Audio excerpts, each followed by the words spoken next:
पंजाब केसरी में आप सबका स्वागत है। मैं हूं चंद्रशेखर धरनी। इस वक्त हम मौजूद हैं भोपाल सिंह जी के पास, जो हरियाणा कर्मचारी चयन आयोग के अध्यक्ष हैं। उनसे चर्चा करेंगे नई भर्तियों को लेकर कि कब कितनी भर्तियां होने जा रही हैं, और विस्तार से जानेंगे ऐसी जानकारियां जो आम दर्शकों तक पहुंचनी चाहिए। सर, सबसे पहले आपका स्वागत है पंजाब केसरी में। Thank you. भोपाल सिंह जी, ये जो नई व्यवस्था नए चेयरमैन के रूप में आपने संभाली है, इसमें जो भर्ती प्रक्रिया क्योंकि कोरोना की वजह से रुकी हुई है, तो अब कितनी भर्तियां कब तक होने की संभावना है? अभी हमने जो पैरामेडिकल स्टाफ है उसकी जो उन पदों की भर्ती का शेड्यूल लगभग जारी कर दिया है। कल आपके समाचार पत्रों और हमारी वेबसाइट पे वो आ जाएगा। जो स्टाफ नर्स है, MPHW है, टीवी वर्कर्स हैं, जो असिस्टेंट हैं ऑपरेशन थिएटर के, इस तरह की 3200 पोस्टें हैं जिनका 16 जुलाई और 17 जुलाई को यहीं पंचकुला में ही एग्जाम होने जा रहा है। इसके अलावा अगर भर्ती प्रक्रिया की बात की जाए, जो पिछली भर्ती प्रक्रिया है 20-22 हज़ार के करीब, जो कोविड की वजह से कहीं ना कहीं रुकी पड़ी है, और नई प्रक्रिया जो अपनाने जा रहे हैं, कितनी भर्तियां और हो सकती हैं टोटल अगर देखा जाए वर्ष 2021 में? इस पैरामेडिकल स्टाफ के तुरंत बाद हम लगभग 8000 पुलिस में भर्ती करने जा रहे हैं, जिसमें 7200 तो कांस्टेबल हैं, मेल भी हैं, फीमेल भी हैं, और लगभग 465 जो है वो SI हैं, सब इंस्पेक्टर, जिसमें 65 पद जो हैं वो महिलाओं के लिए आरक्षित हैं और 400 मेल वो हैं SI, और लगभग 524 जो है कमांडो भर्ती करने जा रहे हैं। ये प्रक्रिया भी हम अगले 2 महीने में पूरी कर देंगे। अगर वर्ष 2021 और 22 की चर्चा की जाए, वित्त वर्ष की, तो इसमें लगभग कितनी भर्तियां कुल मिलाकर होने की संभावना है? क्योंकि युवा वर्ग काफी आज से देख रहा है कि कोविड ने सारों को परेशान कर रखा है। अभी जो हमने टेक्नोलॉजी अपनाई है कि हम ऑनलाइन, आगे से ऑनलाइन डॉक्यूमेंट वेरिफिकेशन करेंगे, तो फिजिकल स्टूडेंट्स को यहाँ या कैंडिडेट को आना नहीं पड़ेगा, और जो भर्ती है वो बहुत ज़्यादा स्पीड अप हो जाएगी। तो मेरा अनुमान है कि लगभग 25,000 पदों की भर्ती हम आने वाली 31 मार्च तक कंप्लीट कर चुके होंगे। 22,000 भर्ती पिछली पेंडिंग है, 25,000 और कर देंगे, लगभग 50,000 के करीब की भर्ती हो सकती है। बिल्कुल 31 मार्च 2022 तक लगभग 50,000 पदों पे हम नियुक्ति कर देंगे। परीक्षा केंद्रों को लेकर कहीं ना कहीं चर्चा रहती है। कुछ परीक्षा केंद्र ऐसे भी हैं जो जहां परीक्षा कर्मचारी चयन आयोग संभावित रूप से नहीं करवानी चाहता, क्योंकि वो संवेदनशील माने जाते हैं। क्या इसके बारे में कहेंगे? अभी हमारे जो ग्राम सचिव की भर्ती कैंसिल हुई है, तो उसमें सरकार ने पुलिस की और सिविलियंस की एक SIT गठित की थी। तो उसमें हमारे पास पूरे हरियाणा से जो संवेदनशील सेंटर हैं या ज़िले हैं उनकी सूची आ गई है, और वहाँ के जो जिला प्रशासन है उसने खुद रेकमेंड किया है कि ये जो सेंटर हैं यहाँ एग्ज़ाम कंडक्ट नहीं करना, इन जिलों में नहीं करना। तो ये सब एहतियात बरतेंगे। कितने जिले हैं और कौन कौन से हैं? अभी जो चिन्हित किए हैं उनमें रोहतक, झज्जर, मेवात और सोनीपत जिला ऐसे हैं जिसमें हम परीक्षा नहीं करवा रहे। एक दादरी जिला ऐसा है जिसकी कैपेसिटी ही 4000 है, तो उसको भी हम अभी नहीं ले रहे हैं। यानी जो पुरानी वैकेंसी पेंडिंग पड़ी हैं उनको भी कहीं ना कहीं आप प्रायोरिटी पर रखेंगे? बिल्कुल प्रायोरिटी पे रखेंगे। जितनी भी सरकार की डिमांड हमारे पास आई हुई है, हम प्राथमिकता के आधार पर और पूरी शिद्दत के साथ उसको कंप्लीट करेंगे। भोपाल सिंह जी, वन टाइम रजिस्ट्रेशन, इसकी क्या स्थिति है? कितने बच्चों की रजिस्ट्रेशन हो चुकी है? वन टाइम रजिस्ट्रेशन जो है उसकी लास्ट तारीख जो फार्म अप्लाई करने की वो 30 जून है, और अभी तक जो आंकड़ा है वो लगभग 4.5 लाख लोगों ने वन टाइम पोर्टल पे रजिस्ट्रेशन वो करा चुके हैं। और मेरा आप लोगों के माध्यम से, आपके चैनल के माध्यम से सभी जो कैंडिडेट हैं हरियाणा के युवा हैं, उनसे मेरी अपील है कि वो वन टाइम रजिस्ट्रेशन पे अपना रजिस्ट्रेशन कराएं जिन्होंने अभी तक नहीं कराया, क्योंकि भविष्य में जो भी भर्ती हरियाणा में होगी वो वन टाइम सिस्टम से ही होगी। जिसके पास रजिस्ट्रेशन होगा वही वन टाइम पे और जो हरियाणा कर्मचारी चयन आयोग है उसके पोर्टल पे रजिस्ट्रेशन करा सकेगा। वन टाइम रजिस्ट्रेशन की डेट कई बार सरकार पहले भी एक्सटेंड कर चुकी है, क्या भविष्य में भी ये एक्सटेंड करने की आप वकालत करेंगे? क्योंकि हरियाणा की अगर आबादी को देखा जाए 2,80,00,000 में से अगर युवा वर्ग को काउंट किया जाए तो 4.5 लाख नाम मात्र बनती है। नहीं, वो नामात्र नहीं है। लगभग हरियाणा में 5-5.5 लाख लोग या जो युवा हैं वो बेरोजगार हैं। उसमें ये है कि कई बार एक सीट के लिए 5-5 सीट के लिए 5 अप्लाई कर दिया उसने।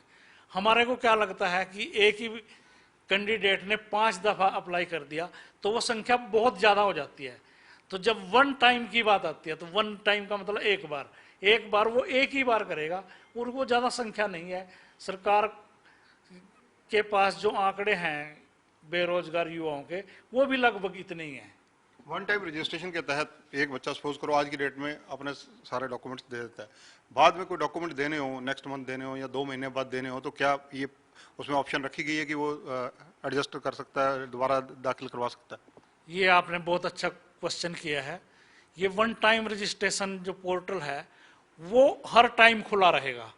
अगर आपकी क्वालिफिकेशन आज +2 है, अगले 2 साल में आपकी BA हो जाती है, ग्रेजुएशन हो जाती है, तो आप अपनी क्वालिफिकेशन उसमें ऐड कर सकते हैं या कई चीज़ें उसमें डिलीट कर सकते हैं कि मेरे घर में नौकरी आज नहीं है, कल मिल गई तो मैं उसको भी डिलीट कर दूंगा। ये ऑप्शन हर समय कैंडिडेट के पास खुला रहेगा कि वो अपना स्कोर सुधारने के लिए, अपनी हाई क्वालिफिकेशन को एडिट करने के लिए वो किसी भी टाइम वन टाइम रजिस्ट्रेशन के पोर्टल पे जा सकता है। वन टाइम रजिस्ट्रेशन को क्या आप काउंटर चेक करवा रहे हैं? क्योंकि कहीं ना कहीं टेक्निकल दिक्कत बच्चों को आ रही है इसमें। बीच बीच में जो टेक्निकल प्रॉब्लम आती है, बच्चे जो कैंडिडेट हैं वो हमारे ध्यान में लाते हैं और उन त्रुटियों को हम ठीक करते हैं। अभी तक जो एक मेजर वो आई थी कि उसमें हरियाणा से बाहर के जो लोग हैं वो अप्लाई ठीक नहीं कर पा रहे थे।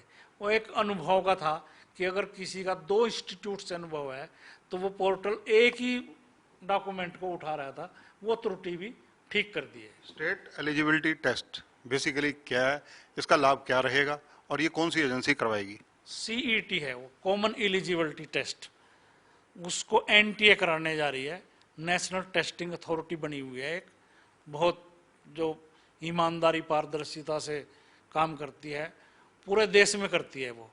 तो वो जो नेशनल टेस्टिंग अथॉरिटी है वो ही जो वन टाइम रजिस्ट्रेशन का CET है उसको कंडक्ट करेगी। बेसिकली उसका लाभ कैसे रहेगा, क्या रहेगा? उसका लाभ ये है कि जो CET क्वालिफाइड लोग हैं वही हरियाणा स्टाफ सिलेक्शन कमीशन के पास स्क्रीनिंग टेस्ट के लिए आएगा। उसका फायदा ये है कि हमारी जो हम लाखों की संख्या में एग्जाम लेते हैं उम्मीदवार का, वो संख्या हमारे पास 3 गुना रह जाएगी।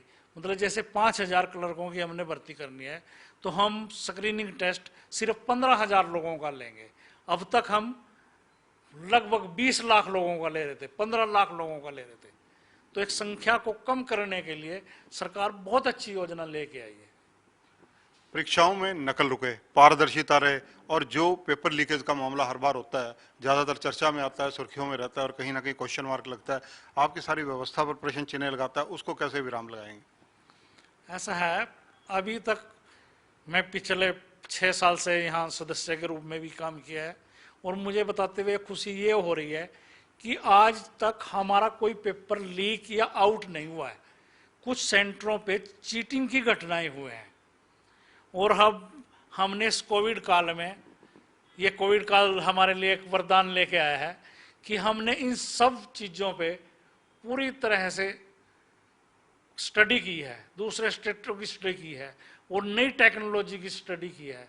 तो अब हमारे पास ऐसी नई टेक्नोलॉजी आने वाली है आने वाले दिनों में कि ये जो चीटिंग का भी मामला है ये भी कैंडिडेट के लिए संभव नहीं होगा।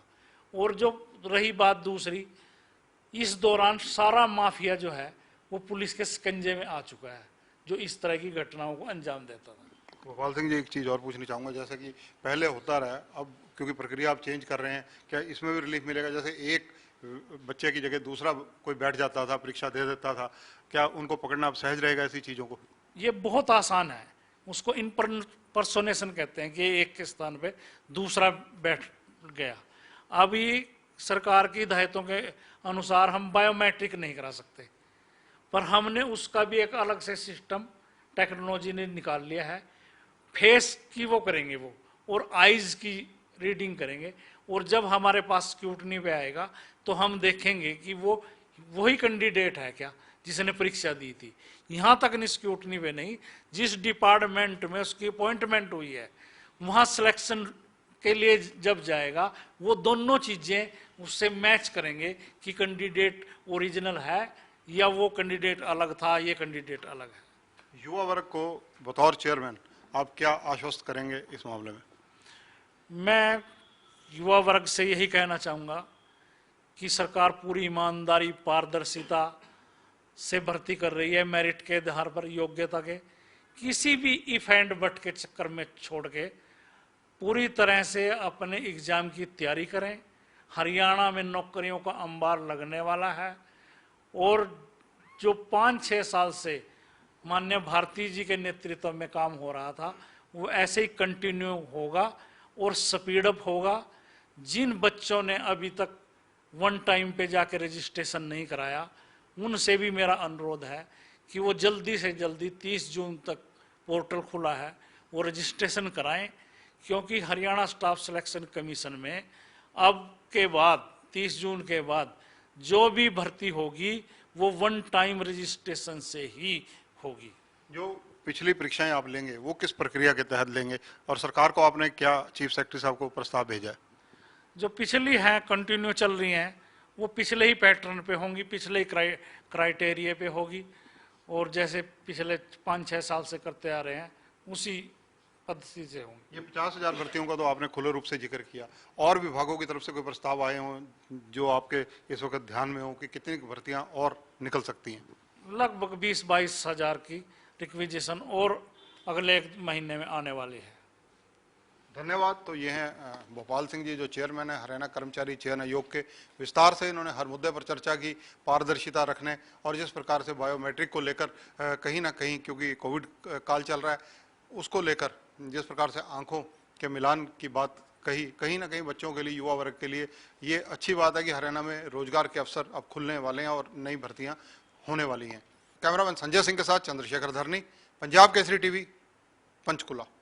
हमसे जुड़े रहने के लिए हमारे YouTube चैनल को सब्सक्राइब करें और नई वीडियो की नोटिफिकेशन के लिए बेल आइकॉन को दबाएं। अगर आप ये वीडियो Facebook पर देख रहे हैं तो लाइक जरूर करें और ज्यादा से ज्यादा शेयर करें। धन्यवाद।